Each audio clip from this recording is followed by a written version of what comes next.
Shalom semuanya. Seperti yang kita ketahui, wabah coronavirus atau COVID-19 yang saat ini sedang kita alami sangat berdampak bagi perekonomian negara. Dan hal ini mengakibatkan banyak sekali saudara-saudari kita, baik yang seiman maupun tidak seiman, mengalami kekurangan. Apalagi kita tahu sebentar lagi saudara-saudari kita akan mengadakan Ramadan dan merayakan Idul Fitri. Dalam Galatia pasal yang ke-6 ayat yang ke-10, firman Tuhan berkata, "Karena itu, selama masih ada kesempatan bagi kita, marilah kita berbuat baik kepada semua orang, tetapi terutama kepada kawan-kawan kita seiman."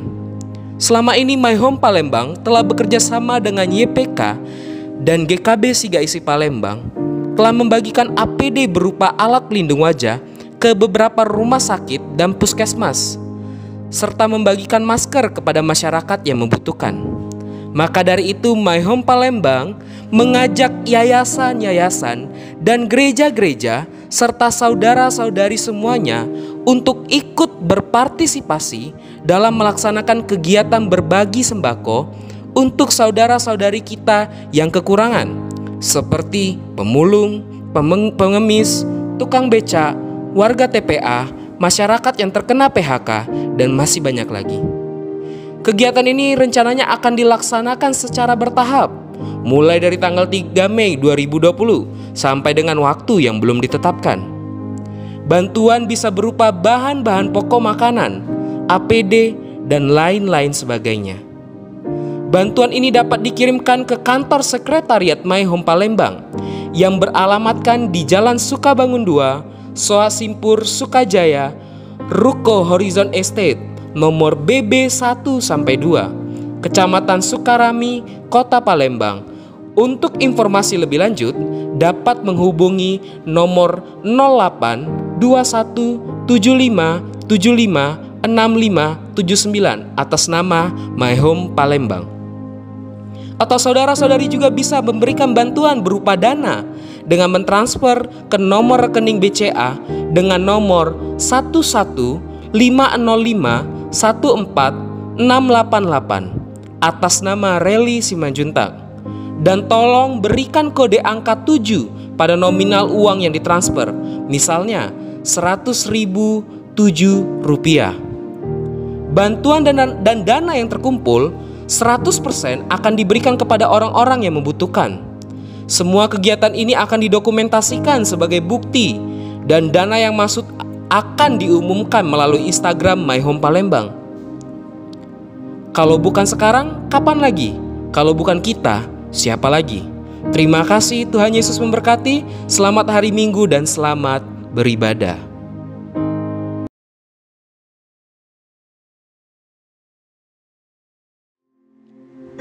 Shalom saudara-saudara yang terkasih di dalam nama Tuhan Yesus Kristus. Selamat hari Minggu. Saya percaya jarak tidak melampaui kuasa Tuhan bekerja dalam kehidupan kita. Pada hari ini, mari kita beribadah bersama-sama. Kita siapkan hati kita. Mari kita sembah Dia, sebab Dia yang layak dipuji dan disembah. Mari kita katakan, datanglah Roh Kudus.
campur tangan Tuhan atas hidup kami. Terima kasih buat setiap berkat-berkat-Mu Tuhan.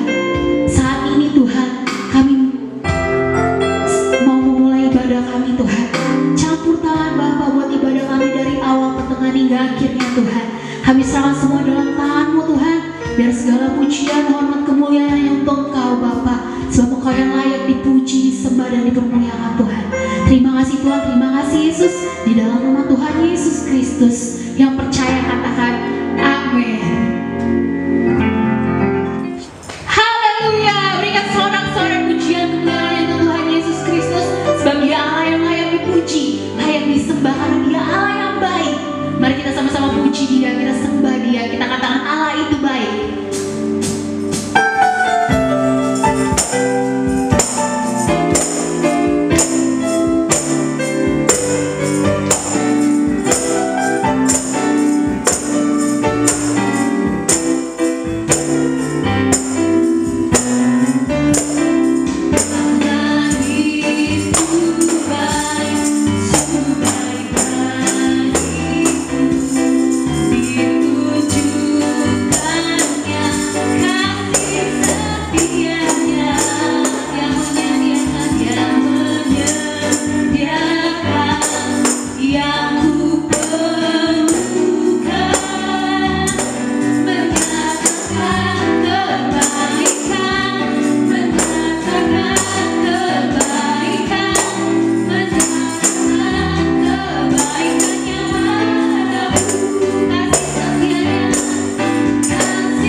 Kita akan mendengarkan firman Tuhan.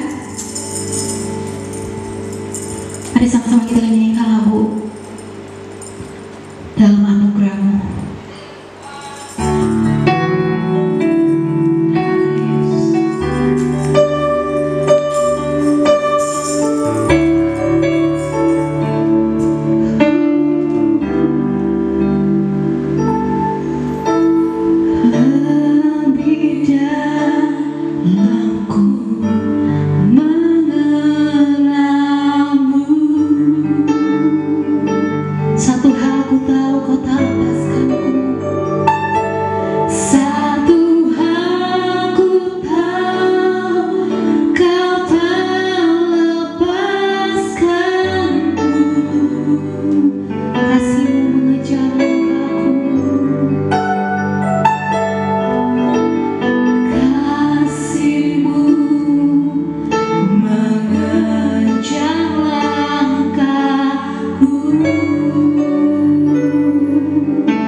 menjadikanku baru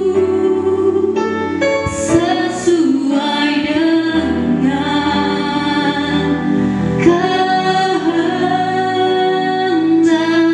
kehendak-Mu, menjadikanku baru, menjadikanku baru sesuai dengan kehendak-Mu. Halo Yesus. Terima kasih Tuhan, terima kasih Yesus. Kami percaya Tuhan, kuasa-Mu yang menjadikan kami baru sesuai dengan kehendak-Mu Bapa. Kami percaya Tuhan, Engkau yang mampu merubah kami untuk menjadi lebih baik lagi Tuhan, sampai setiap rencana-Mu atas hidup kami tergenapi Tuhan. Terima kasih Tuhan, terima kasih Yesus. Sebentar lagi Bapa kami mau mendengarkan firman-Mu Tuhan. Sebagian daripada firman-Mu Tuhan, biarlah menjadi rema di hidup kami Tuhan. Biar menjadi rema di hidup kami, menjadi berkat buat kami Tuhan. Dan juga berkati hamba-Mu yang membawakan firman-Mu Tuhan. Biar setiap kata yang keluar daripada mulutnya berasal daripada-Mu Tuhan. Kami serahkan semua dalam tangan-Mu Bapa. Terima kasih Tuhan, terima kasih Yesus. Segala pujian, hormat, kemuliaan hanya untuk Engkau Tuhan. Di dalam nama Tuhan Yesus Kristus. Haleluya. Amin. Shalom semuanya. Kembali lagi kita dalam ibadah online live streaming Gereja Kristen Bersinar Sigaysi Palembang. Kalau minggu yang lalu kita sudah memperingati Paskah, kematian dan kebangkitan Kristus Yesus Tuhan kita, dimana tanpa sebuah kematian maka tidak akan pernah ada namanya kebangkitan. Begitu juga sebaliknya, tanpa adanya kebangkitan maka sia-sialah iman percaya kita kepada Tuhan. Kita minggu kemarin merenungkan bagaimana Paskah yang membuat perbedaan antara iman kita sebagai orang Kristen dibandingkan dengan agama-agama lain. Kalau agama-agama lain, kepercayaan-kepercayaan lain diyakini bahwa adanya kelahiran dan kematian, tetapi kita sebagai orang Kristen meyakini dan mempercayai adanya kebangkitan. Dan dibuktikan 2000 tahun yang lalu Yesus bangkit, mengalahkan maut, menebus setiap dosa kita, melayakkan setiap kita yang harusnya kita tidak layak, tapi Dia melayakkan setiap kita.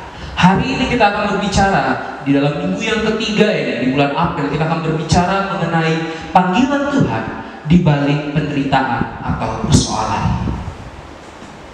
Bapak Ibu Saudara terkasih dalam nama Tuhan Yesus, kita tahu akhir-akhir ini, bahkan hari-hari ini yang sedang kita alami, baik di dunia secara global, di Indonesia, di negara kita, maupun di kota kita Palembang, dunia sedang berkabung karena virus corona. Dunia sedang mengalami penderitaan. Dan saya tahu setiap kita yang menonton channel YouTube ini pun, setiap kita sedang mengalami penderitaan. Bukankah kita yang biasanya bisa bebas, sekarang hari-hari ini tidak bisa bebas lagi melakukan aktivitas? Bukankah kita sering setiap minggu untuk datang ke gereja, tetapi kita tidak bisa bertemu kembali? Atau mungkin di antara Bapak Ibu Saudara yang menonton channel ini, mungkin ada engkau yang sedang saat ini mengalami sakit virus corona, atau sakit penyakit apapun, atau engkau sedang kehilangan keluargamu, orang-orang yang kau kasihi.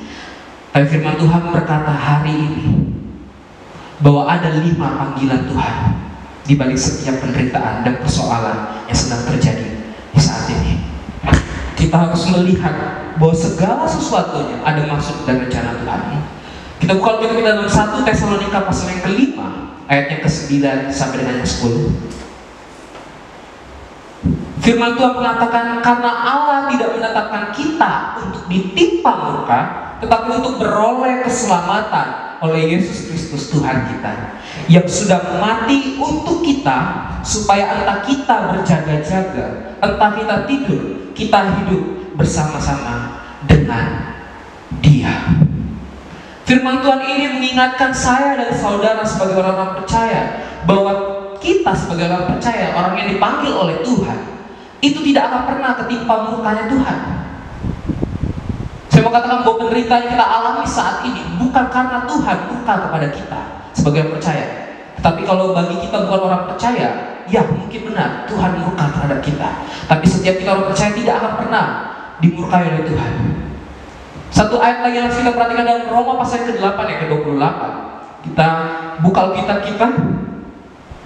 Firman Tuhan berkata bahwa kita tahu sekarang bahwa Allah turut bekerja dalam segala sesuatu untuk mendatangkan kebaikan bagi mereka yang mengasihi Dia, yaitu bagi mereka yang terpanggil sesuai dengan rencana Allah. Bapak Ibu Saudara terkasih dalam nama Tuhan Yesus, Roma pasal ke-8 ayat 28 ini mengajarkan setiap kita, mengingatkan setiap kita bahwa Allah turut bekerja. Artinya bahwa Allah turut bekerja, berdaulat atas setiap apapun yang terjadi di dunia ini. Tuhan berdaulat atas hidup saya dan saudara sebagai orang-orang percaya yang mengasihi Dia, yaitu bagi mereka yang terpanggil sesuai dengan rencana Allah. Bukankah kita sebagai gereja Tuhan, kita adalah orang-orang percaya, gereja eklesia adalah orang-orang yang dipanggil oleh Tuhan, orang-orang yang terpanggil oleh Tuhan, dan kita adalah orang-orang yang terpanggil itu, Bapak Ibu Saudara. Maka Tuhan, saya pastikan bahwa Tuhan berdaulat atas setiap penderitaan yang ada. Tuhan mengkontrol segala sesuatunya, mengontrol kehidupan kita. Bahkan dalam Yakobus pasal yang keempat ayat 15, firman Tuhan mengatakan, jika Tuhan mengendakinya, kami akan hidup dan berbuat ini dan itu. Artinya bahwa hidup dan mati kita pun itu ada di tangan Tuhan, tidak lepas dari kedaulatannya Tuhan, tidak lepas dari kontrolnya Tuhan. Seharusnya saya mau katakan bahwa masalah hari ini yang sedang kita alami itu tidak menjadi fokus utama kita, itu tidak menjadi membuat kita lemah. Bapak Ibu Saudara, tidaklah menjadi kita membuat kita semakin lemah di dalam iman kita percaya. Saya mau katakan bahwa sejarah mencatat mulai dari abad pertama kekristenan, bahkan ketika zaman rasul-rasul pada zaman dahulu, kita mengetahui, kalau kita pelajari lebih dalam lagi sejarah dalam kekristenan, bahwa penganiayaan, penderitaan terjadi pada saat itu. Terjadi atas setiap orang-orang Kristen yang percaya kepada Yesus. Penderitaan dilakukan oleh orang-orang yang berkuasa di dunia pada saat itu, yaitu seperti Herodes dan para kaisar Romawi. Mereka menganggap kekristenan, orang-orang percaya kepada Yesus, sebagai sekte yang sesat. Mereka membunuh orang-orang Kristen. Bahkan kalau kita melihat kisah dari setiap rasul-rasul murid-murid Tuhan Yesus, maka kita akan mendapatkan hanya satu orang aja, Rasul Yohanes, yang tidak mati martir, tetapi semuanya mengalami mati martir. Ada yang dipenggal, ada yang salib terbalik, dan lain sebagainya. Bapak Ibu, seharusnya ketika kita merenungkan fakta sejarah dalam Alkitab ini, bahwa kita tidaklah fokus kepada masalah, tetapi kita harusnya fokus kepada rencana Tuhan di balik setiap permasalahan yang ada pada saat ini. Bahwa ada panggilan Tuhan di balik penderitaan dan persoalan. Panggilan seperti apa? Yang pertama, perhatikan baik-baik bahwa Tuhan memanggil kita untuk bertobat. Kita buka kita dalam Lukas pasal yang ke-13 ayat yang ke-4 sampai yang ke-5. Firman Tuhan mengatakan, atau sangkamu ke-18 orang yang mati ditimpa menara dekat Siloam lebih besar kesalahannya daripada kesalahan semua orang yang lain yang diam di Yerusalem? Tidak, kataku kepadamu, tetapi jikalau kamu tidak bertobat, kamu semua akan binasa atas cara demikian. Firman Tuhan ini menceritakan bagaimana ketika itu di Yerusalem, di dekat Siloam, ada sebuah menara yang jatuh dan menimpa 18 orang pada saat itu. Yang akhirnya 18 orang tersebut mengalami namanya kematian. Lalu orang-orang di situ bertanya-tanya, apakah karena ini murka Tuhan makanya akhirnya mati orang-orang tersebut? Atau karena kesalahan 18 orang tersebut makanya mereka mati? Tapi firman Tuhan di sini Yesus berkata bahwa ini bukan hanya kesalahan dari orang-orang tersebut, 18 orang tersebut, tetapi ini menjadi sebuah peringatan, panggilan di balik bencana yang ada panggilan Tuhan untuk setiap orang-orang Israel pada saat itu, orang Yerusalem pada saat itu untuk bertobat.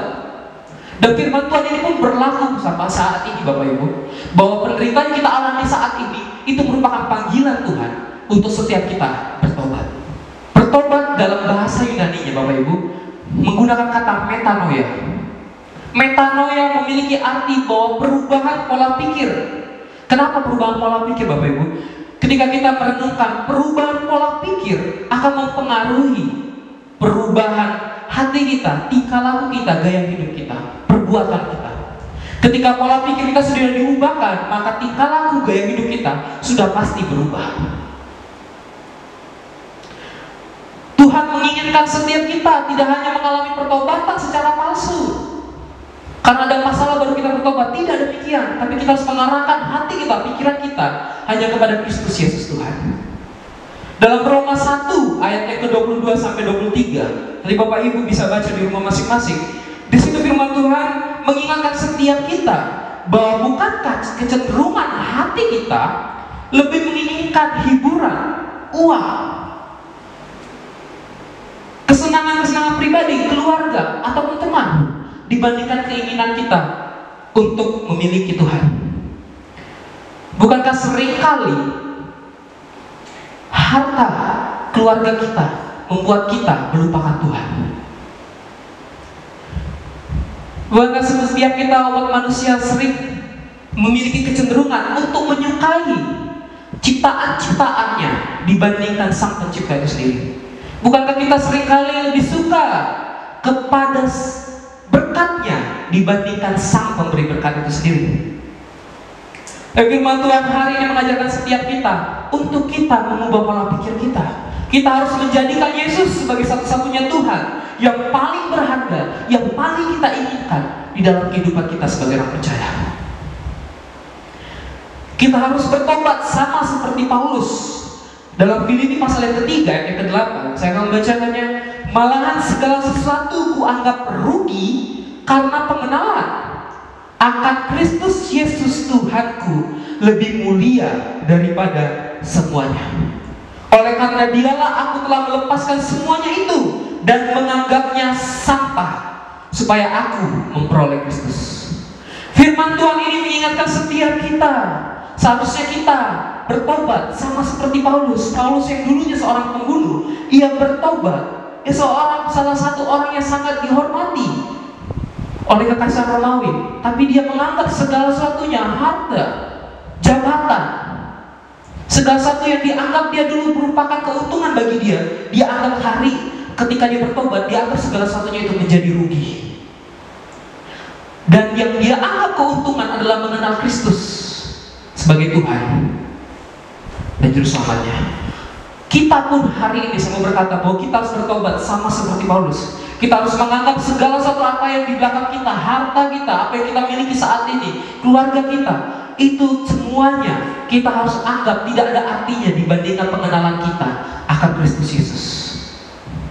Pertobatan artinya bahwa kita mengubah pikiran kita, mengarahkan pikiran kita, perasaan kita kepada Kristus Yesus Tuhan. Kita harus menjadikan Yesus satu-satunya berarti di dalam kehidupan kita. Itulah pertobatan. Yang kedua, di balik setiap penderitaan, persoalan pada saat-saat ini yang sedang kita alami, Tuhan sebenarnya memanggil kita untuk memurnikan iman. Kita buka Alkitab kita dalam Roma pasal yang ke-8 ayat yang pertama. Firman Tuhan mengatakan, demikianlah sekarang tidak ada penghukuman bagi mereka yang ada di dalam Kristus Yesus. Kita buka juga dalam 1 Petrus yang pertama, pasal yang pertama ayat yang ke-6 sampai yang ke-7. Firman Tuhan mengatakan, bergembiralah akan hal itu, sekalipun sekarang ini kamu ketika harus berduka cita oleh berbagai-bagai pencobaan.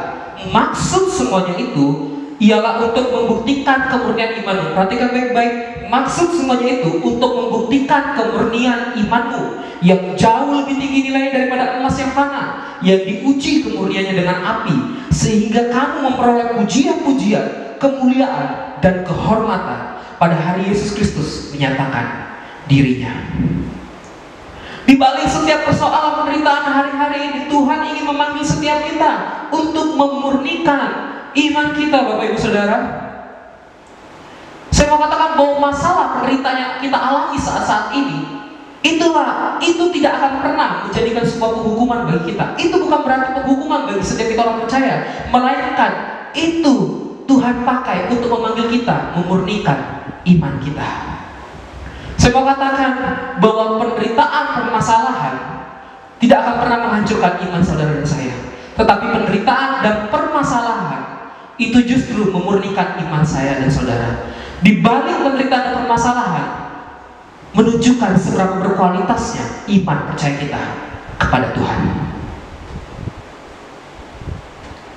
Artinya bahwa walaupun saat ini kita sedang mengalami penderitaan, dimanapun saudara pada saat ini sedang mengalami penderitaan, engkau yang sedang terkena sakit apapun itu, entah virus corona atau kau kehilangan keluargamu, orang-orang yang kau kasihi, kau kehilangan harta bendamu.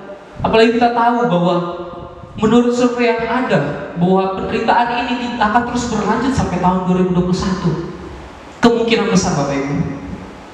Tapi satu hal yang harus kita pegang, bahwa kita harus tetap setia di dalam segala situasi, kondisi seburuk apapun, seberat apapun yang kita alami. Kita harus tetap setia. Iman kita harus tetap melekat kepada Tuhan. Seharusnya masalah tidaklah menghancurkan iman kita, tapi menunjukkan seberapa berkualitasnya iman kita. Seharusnya masalah membuat kita semakin beriman kepada Tuhan, menggantungkan hidup kita sepenuhnya kepada Tuhan. Sekalipun iblis diizinkan Tuhan untuk mencobai setiap kita, tapi percayalah, kita harus tidak pernah meninggalkan Tuhan, karena Dia adalah keselamatan kita. Kalau kita belajar dari kisah Ayub pasal yang ke-23 ayat yang ke-10, dan kita akan melihat Mazmur Asaf di Mazmur 73 ayat yang ke-6. Kalau kita mempelajari dua hal ini, maka kita akan mendapatkan sebuah inti bahwa segala sesuatunya yang terjadi terburuk dalam kehidupan kita itu tidaklah akan membuat kita goyah, tapi seharusnya membuat kita semakin mengenal Tuhan. Bukan Ayub berkata, walaupun Ayub kehilangan harta bendanya, kehilangan anak-anaknya, bahkan istrinya menghujat dia, ia tetap mau berkata bahwa Tuhan tetaplah Allah yang baik.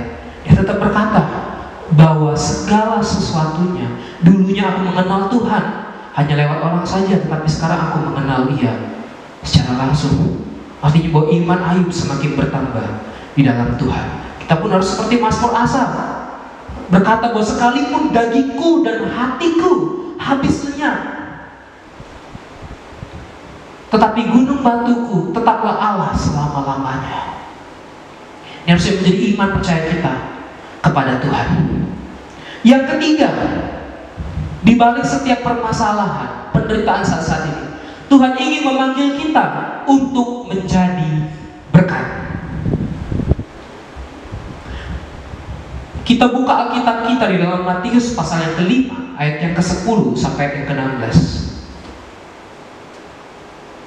Demikian firman Tuhan, berbahagialah orang yang dianiaya oleh sebab kebenaran, karena merekalah yang punya kerajaan surga.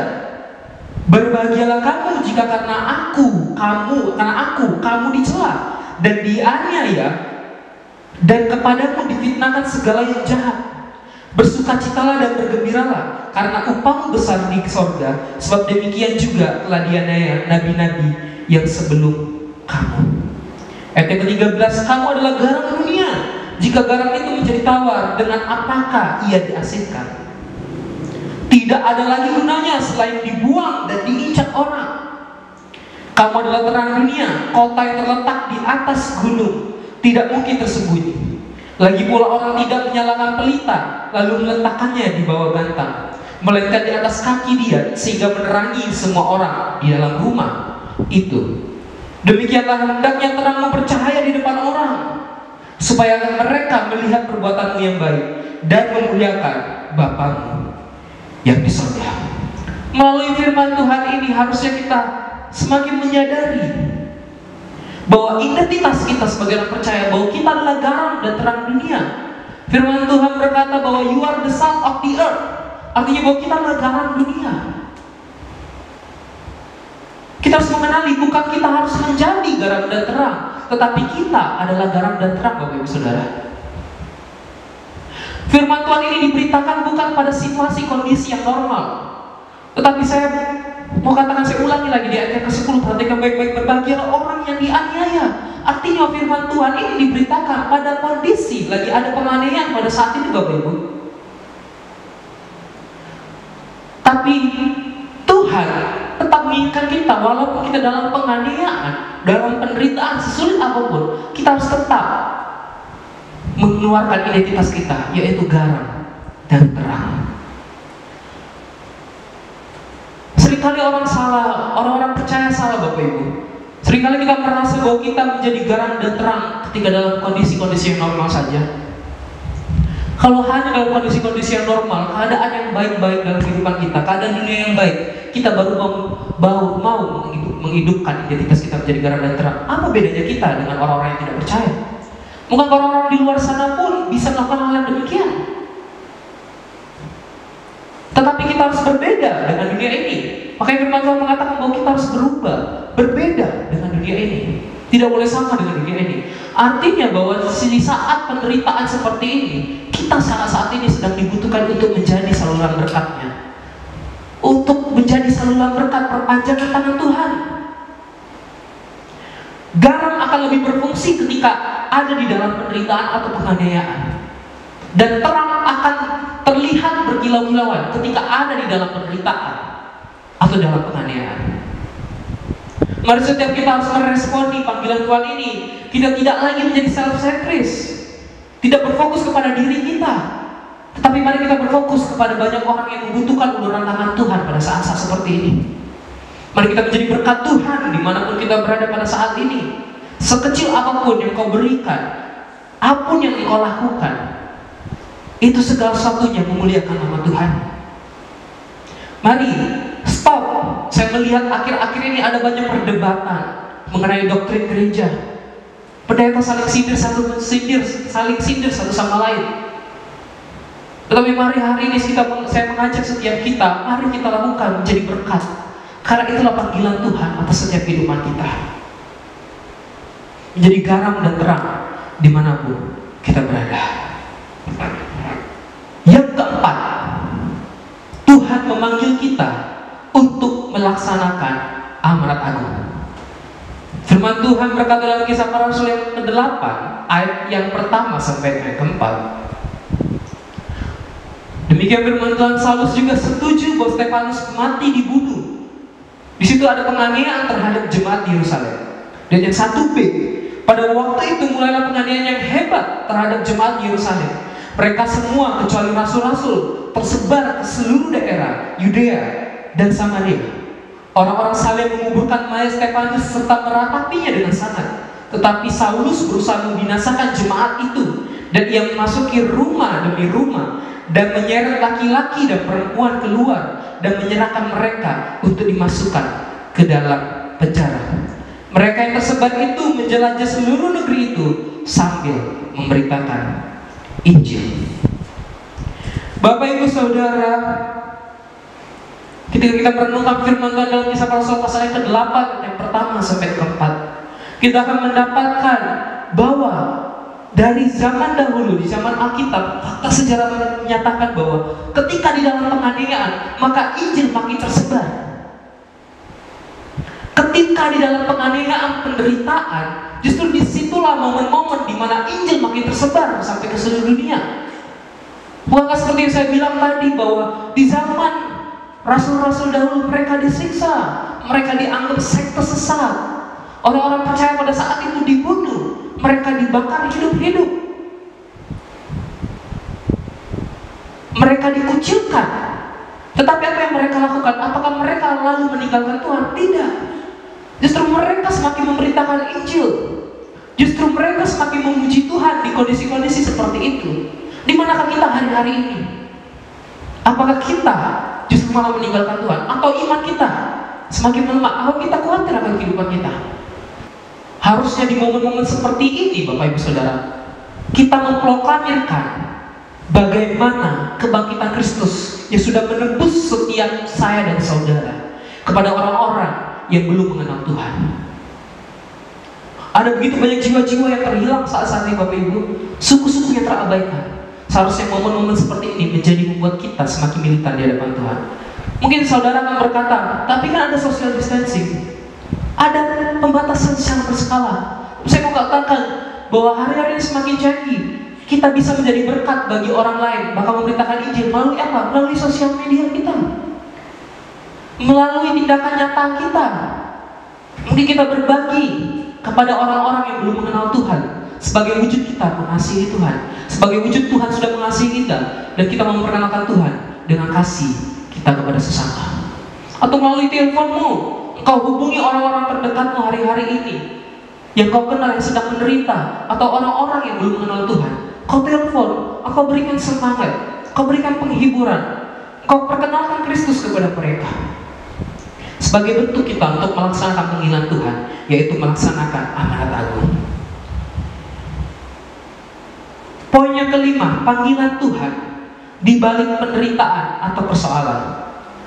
Yang kelima adalah panggilan untuk menyambut hari kedatangan Kristus yang kedua kali. Kita buka kitab kita dalam Matius pasal yang ke-24 ayat yang ke-44. Firman Tuhan mengatakan, sebab itu hendaklah kamu juga siap sedia, karena Anak Manusia datang pada saat yang tidak kamu duga. Yohanes 14 ayat yang kedua sampai ayat yang ketiga, firman Tuhan juga mengatakan, di rumah Bapakku banyak tempat tinggal. Jika tidak demikian, tentu aku mengatakannya kepadamu. Sebab aku pergi ke situ untuk menyediakan tempat bagimu. Dan apabila aku telah pergi ke situ dan telah menyediakan tempat bagimu, aku akan datang kembali dan membawa kamu ke tempatku, supaya di tempat di mana aku berada, kamu pun berada. Firman Tuhan ini mengingatkan setiap kita bahwa Kristus sudah mati dan bangkit, dan Dia telah naik ke surga menyediakan tempat bagi saya dan saudara. Harusnya ini menjadi sebuah peristiwa kita penderitaan yang kita alami ini mengingatkan kita untuk menyambut hari kedatangan Kristus yang kedua kalinya. Karena Alkitab mengatakan bahwa Kristus datang di saat-saat yang tidak terduga, parousia, hari kedatangan Tuhan. Itu tidak bisa kita duga, Bapak Ibu. Tapi mari kita persiapkan diri kita ketika kita sudah melakukan 4 panggilan Tuhan. Yang pertama, panggilan untuk bertobat, panggilan untuk memurnikan iman. Yang ketiga, panggilan untuk menjadi berkat. Yang keempat, panggilan untuk melaksanakan amanat agung. Artinya kita sudah siap untuk menyambut kedatangan Tuhan yang kedua kalinya. Mari melalui minggu lalu kita memperingati kebangkitan Kristus, dan kita menghadapi permasalahan saat ini, kita siap untuk menyambut kedatangan Kristus kedua kalinya. Kesimpulannya Bapak Ibu, mari kita respon setiap panggilan Tuhan di saat-saat seperti ini. Tuhan mengingat kita untuk bertobat, atau hari-hari ini engkau dalam dilema, Tuhan menginginkan kita untuk memurnikan iman kita. Mungkin hari-hari ini engkau belum bisa menjadi berkat, Tuhan memanggil kita untuk menjadi berkat. Mungkin hari ini engkau masih belum bisa memberitakan Injil, melaksanakan amanat agung Tuhan Yesus. Kalau engkau ada di tahap itu, mari hari ini responi panggilan Tuhan untuk engkau menjadi amanat agungnya, menjalani amanat agungnya Tuhan Yesus, memberitakan Injil kepada semua orang yang belum mengenal Tuhan. Hal yang kelima, engkau di posisi yang kelima, engkau belum siap dalam menyambut hari kedatangan Tuhan. Mari siapkan dirimu, lakukan keempat hal tersebut untuk menyambut hari kedatangan Tuhan. Responi setiap panggilan Tuhan dengan cara lakukan firman Tuhan ini. Kita harus menghidupi kebenaran firman Tuhan, karena firman Tuhan tidak akan pernah mengubahkan setiap kehidupan kita kalau kita hanya mendengarnya saja. Tapi firman Tuhan akan mengubahkan setiap kehidupan kita ketika kita melakukan kebenaran firman Tuhan tersebut. Dan mari kita hari-hari ini di tengah krisis, di tengah penderitaan yang kita alami, mari kita minta belas kasihan Tuhan. Mari kita berdoa minta belas kasihan Tuhan turun atas bangsa kita, turun atas kota kita, bahkan terlebih lagi turun atas dunia ini. Kita minta belas kasihan Tuhan. Mari kita berkata bahwa Tuhan melalukanlah cawan ini, tapi biarlah kehendak-Mu yang terjadi Tuhan. Mari kita berdoa bagi setiap jiwa-jiwa yang hari-hari ini dalam kesusahan, yang dalam mengalami penderitaan, sakit penyakit virus corona. Kita minta belas kasihan Tuhan untuk menyembuhkan setiap orang-orang yang terluka pada saat ini, yang terkena virus corona. Mari kita responi firman Tuhan, Bapak Ibu Saudara terkasih, sehingga kita menjadi pelaku firman Tuhan, dan kita siap menyambut kedatangan Kristus untuk kedua kalinya. Terima kasih Tuhan Yesus. Haleluya. Amin. Kita telah mendengarkan firman Tuhan. Mari kita siapkan hati kita mau menyembah Tuhan. Saya undang semuanya, pemain musik, WL, single, tambor untuk maju ke depan. Mari kita responi panggilan Tuhan. Kita responi firman Tuhan yang pada hari ini kita dengar, Bapak Ibu Saudara. Terima kasih Tuhan. Kami bersyukur Tuhan. Kami berterima kasih Tuhan. Kami meresponi setiap panggilan dalam kehidupan kami. Mari kita naikkan pujian kita yang berkata, ada panggilan Allah.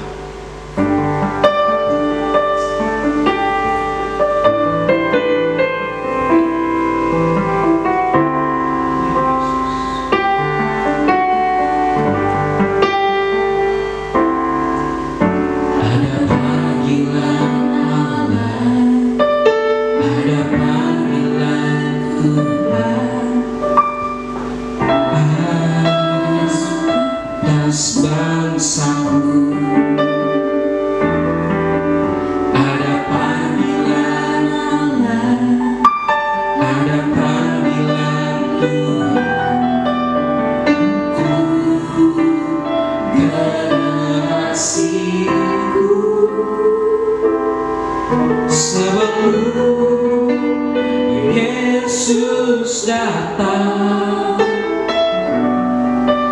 ada panggilan-Mu atas hidupku. Ini aku, Tuhan, utuslah aku sampai generasiku diselamatkan.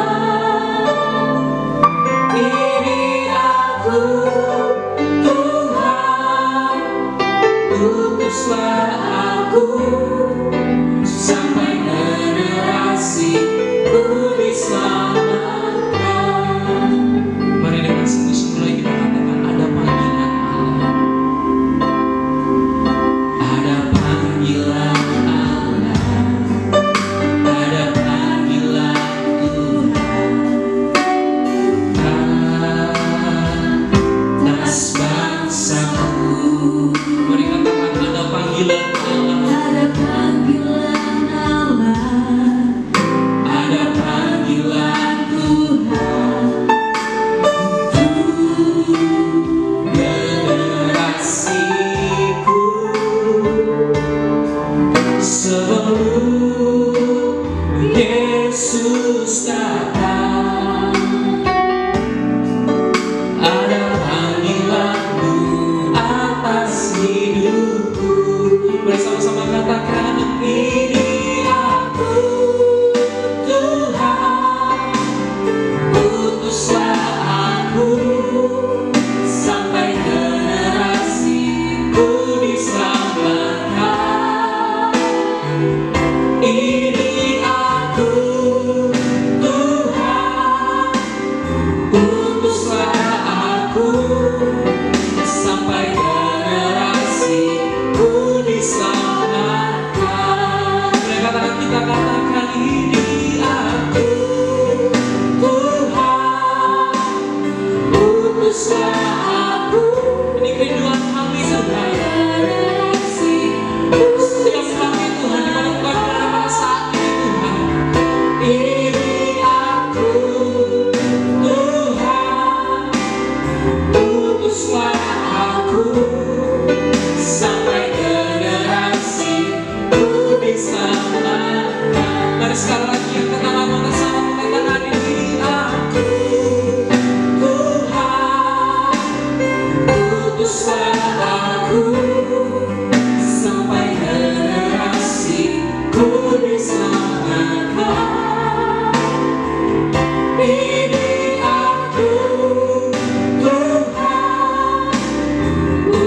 kuduslah aku sampai generasi, kuduslah Bapa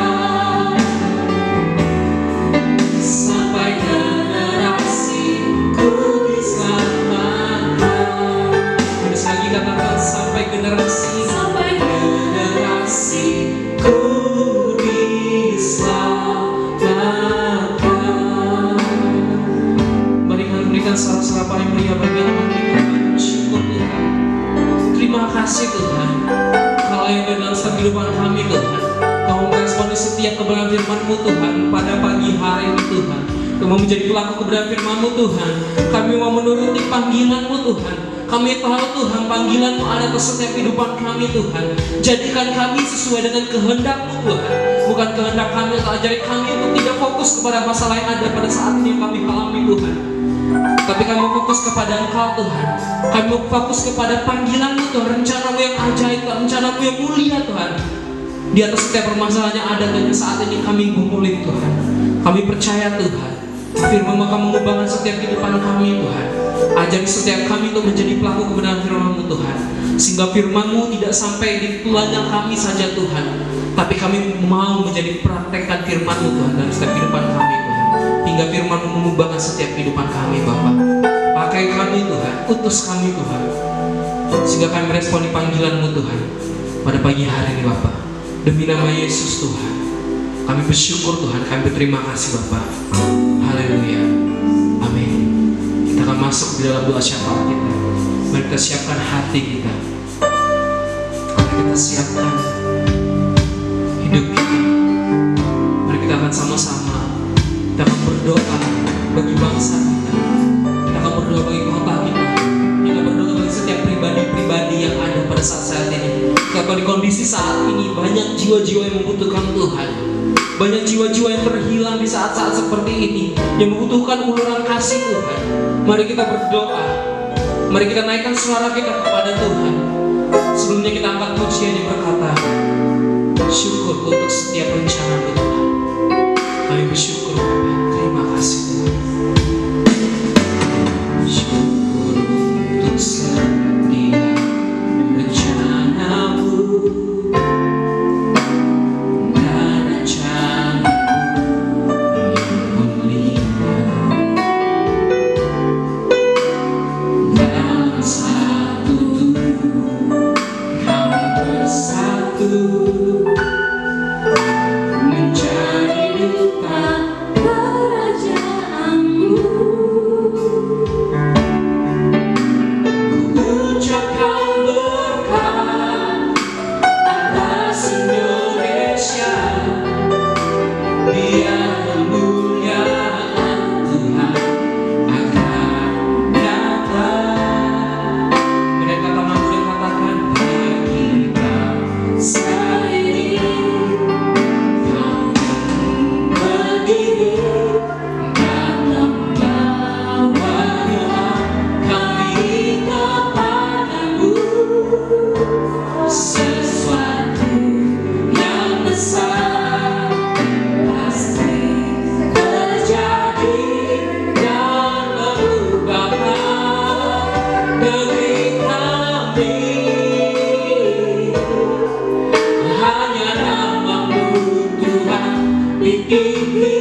dan nyatakan dari bangsa ini kami berdiri dan membawa doa kami kepadamu. Sesuatu yang besar pasti terjadi dan berubahkan negeri kami. Hanya namamu Tuhan ditinggikan, hanya namamu Tuhan ditinggikan. Sekali katakan hanya namamu Tuhan ditinggikan atas seluruh bumi. Saya serahkan kepada Ibu Gembala pemimpin kita dalam doa syafaat. Haleluya, glory bagimu Tuhan. Kami datang menaikkan doa syafaat kami kepada Tuhan. Di dalam nama Tuhan Yesus, kami adalah pasukan yang tidak terhentikan dengan lengkap bersiap untuk peperangan. Kami adalah pahlawan-pahlawan Tuhan, bergerak maju bersama-sama, melangkah sederap dengan Tuhan dan unity dengan saudara-saudara kami. Mata bajak kami menjadi pedang dan pisau-pisau pemangkas kami menjadi tombak. Tuhanlah yang menjamin kami di lembah penentuan. Sekalipun matahari dan bulan menjadi gelap dan bintang-bintang menghilangkan cahayanya, tetapi matahari dan perisai kami adalah Tuhan Yesus Kristus yang akan terus bercahaya atas kami. Tidak ada kegelapan yang dapat mendekat kepada anak-anak Tuhan. Tidak ada kegelapan yang akan mendekat kepada kami. Kami berbalik kepada Tuhan dengan segenap hati kami. Kami datang menyerahkan kehidupan kami kepada Tuhan. Sebab Tuhan pengasih dan penyayang, panjang sabar dan berlimpah kasih setia, dan Ia menyesal karena hukumannya kepada umat manusia, dan Ia sudah mengampuni setiap kesalahan kami. Kami meninggalkan perbuatan kami yang jahat di belakang kami, dan kami datang bertobat kepada Tuhan. Indonesia bertobat datang di kaki Tuhan, dan kami berlari kepada panggilan Tuhan. Sebab itu kemuliaan Tuhan memenuhi kehidupan kami. Ada persekutuan yang intim dan manis antara Tuhan dengan kami. Sebab Tuhan telah menempuhkan dan memulihkan keadaan kami. Tuhan telah menempuhkan dan memulihkan Indonesia. Ini adalah sebuah deklarasi kami. Tuhan memulihkan dan menempuhkan umat-umat Tuhan. Tuhan mengarahkan dan menyinari kami dengan wajah-Nya dan memberikan kami kasih karunia-Nya. Sebab Tuhan berkenan kepada kami, dan kami senantiasa tinggal dalam hadirat-Nya. Tuhan telah mencurahkan Roh-Nya ke atas semua manusia, baik anak laki-laki dan perempuan bernubuat. Orang-orang tua akan mendapat mimpi. Perjanjian Yobel digenapi untuk Indonesia. Perjanjian Yobel digenapi untuk kota Palembang, dan teruna-teruna mendapat penglihatan-penglihatan. Tuhan mengadakan mujizat-mujizat di langit dan di bumi. Gunung-gunung telah meniriskan anggur baru, bukit-bukit telah mengalirkan susu, dan segala sungai Yehuda telah mengalirkan air. Mata air telah terbit dari rumah Tuhan dan membasahi lembah-lembah. Kami berada di puncak lawatan. Inilah tahun di mana Tuhan melawat Indonesia. Inilah tahun di mana Tuhan melawat Sumatera, Palembang, Sumatera Selatan.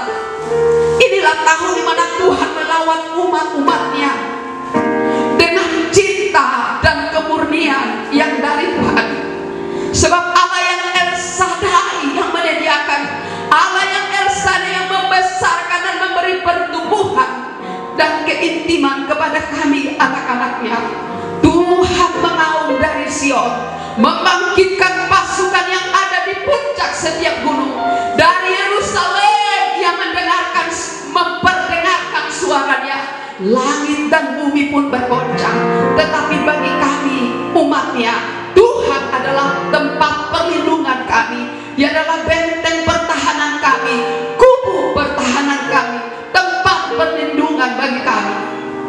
siapa yang berseru kepada nama Tuhan akan diselamatkan. Sebab di Gunung Sion dan Yerusalem ada keselamatan.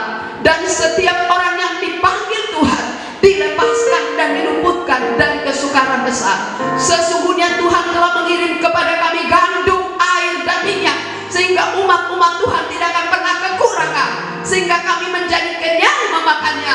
Kami tidak lagi menjadi celah di antara bangsa-bangsa. Kami bersorak-sorak dan bersuka cita karena Tuhan Allah kami, sebab telah diberikannya kepada kami hujan pada awal musim dengan adilnya, dan diturunkannya kepada kami hujan akhir musim. Tuhan memulihkan kami dari tahun-tahun yang hasilnya dimakan habis oleh belalang pindahan, oleh belalang pelompat, oleh belalang pelahap, dan belalang pengerik. Segenap keluarga kami melayani Tuhan, sampai 3 generasi terus menerus melayani Tuhan, dan kami didapatinya setia sampai akhir. Kami adalah kuda gabungan Tuhan, kuda balap yang mendunia, kuda perang Panglima Agung kami Tuhan Yesus Kristus. Kemanapun kami pergi ada semarak keagungan dan kemuliaan Tuhan menyertai kami, sehingga setiap lutut bertelur dan setiap lidah mengaku bahwa Yesus Kristus adalah Tuhan. Dengan mandat dan otoritas dari Tuhan, kami menahan bulan darah, kami menahan setiap malapetaka yang terjadi karena antikris di seluruh Indonesia, di Sumatera, di kota Palembang. Sampai lawatan Tuhan terjadi melanda Indonesia, sampai lawatan Tuhan terjadi melanda bangsa-bangsa, melanda dunia yang gelap ini, sampai terang Tuhan terbit untuk Sumatera dan kota Palembang. Semua terjadi dan digenapi dimeterai di dalam nama Tuhan Yesus Kristus. Terima kasih Tuhan. Kami percaya setiap deklarasi doa kami pada saat pagi hari ini sampai kepada Tuhan, dan tingkap sorga dibukakan, dan pujilah Engkau dalam nama Tuhan Yesus Kristus. Kami sudah berdoa. Haleluya. Amin.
Kekal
kepada nama Tuhan.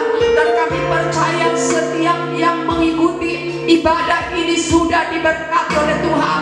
Kiranya firman-Mu menjadi pelita bagi kaki kami, terang bagi jalan kami. Kami percayakan seluruh kehidupan kami ke dalam tangan Tuhan. Lawatan Tuhan tidak pernah berhenti melawat kehidupan kami. Dimanapun kami berada, kemanapun kami melangkah, kami akan berpisah satu sama yang lain ya Tuhan. Namun kami tetap percaya Yesus tidak pernah berpisah dari hidup kami. Terima kasih Tuhan.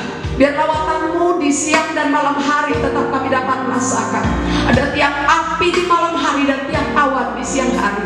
Segala puji hormat bagi-Mu. Kami akan akhiri ibadah kami di dalam satu nama yang ajaib, di dalam nama Tuhan Yesus Kristus.